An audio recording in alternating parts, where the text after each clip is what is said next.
where was your trailer parked? On my mom's property. On your mother's property? Yes, sir. There was no car attached to it? No.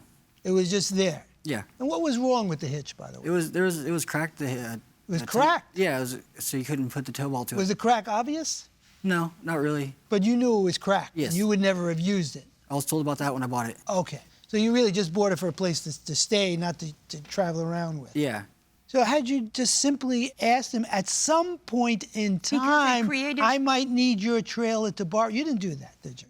And you're here in front of us, and this Good Samaritan who lets you sleep on his couch, and you say he's responsible. This is the way we deal with people in our lives that help us. I take your trailer, I screw up, and I'm going to sue you? I thought he could have put it through insurance. And you could have called him. I'm sorry. Sorry. I know you get it. Yeah. I'll give you more than enough opportunity. So in the law, we have this concept that we have to apply to the behavior of other people. And we call it the reasonable person standard.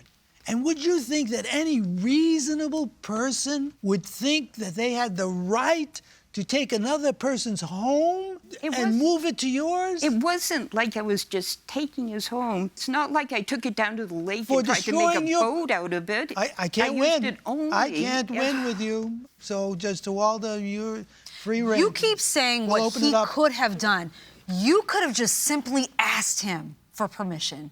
Well, I thought you're asking this man the plan was to make a claim to his insurance, to try to get this trailer fixed that you destroyed, when you simply could have just asked for permission. You had a great idea. You figured, hey, his home has wheels, my stuff's already inside, let me just drive this over down the street before he gets back. You were taking advantage. It wasn't taking of the advantage. situation. I thought it would be a surprise when I get back. A surprise? That's what you wanted to do? You wanted to surprise him? Yeah.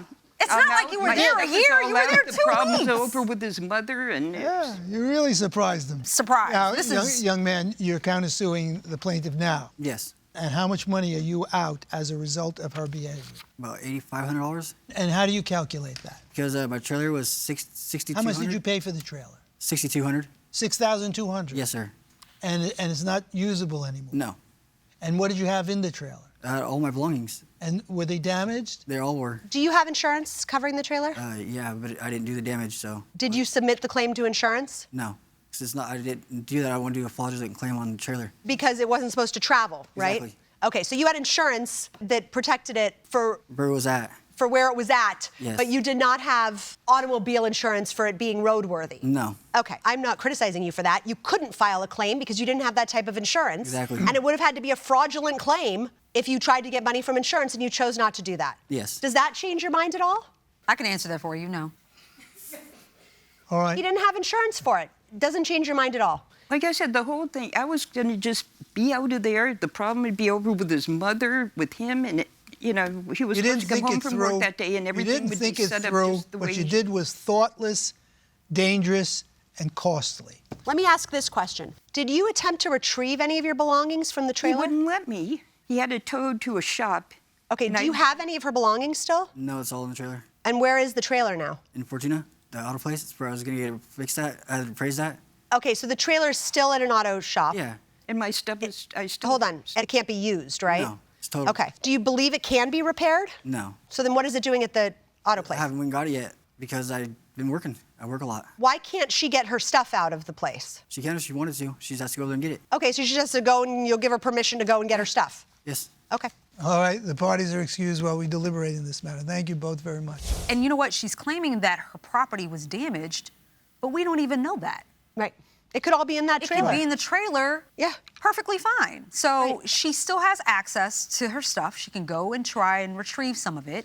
But as far as, claiming that $3,500 worth of damage to her property, it was her fault. It's her fault, no matter what. So to me, it doesn't matter either way. Countersuit. So are we awarding him the full $5,000? Absolutely. Yeah, the only question is, poor young man is do we believe he's established $5,000 in damages? He said he paid $6,200 He paid $6,000. for the trailer I think itself. he provided evidence that the trailer is worth $8,000. And he has significant evidence showing that the cost of repair would far exceed the value of the trailer. So I think he's met his $5,000 cap of damages. So okay, so we're also going to order the defendant to give the plaintiff access to the trailer so that she could retrieve her things. Yes. Okay, within 10 days.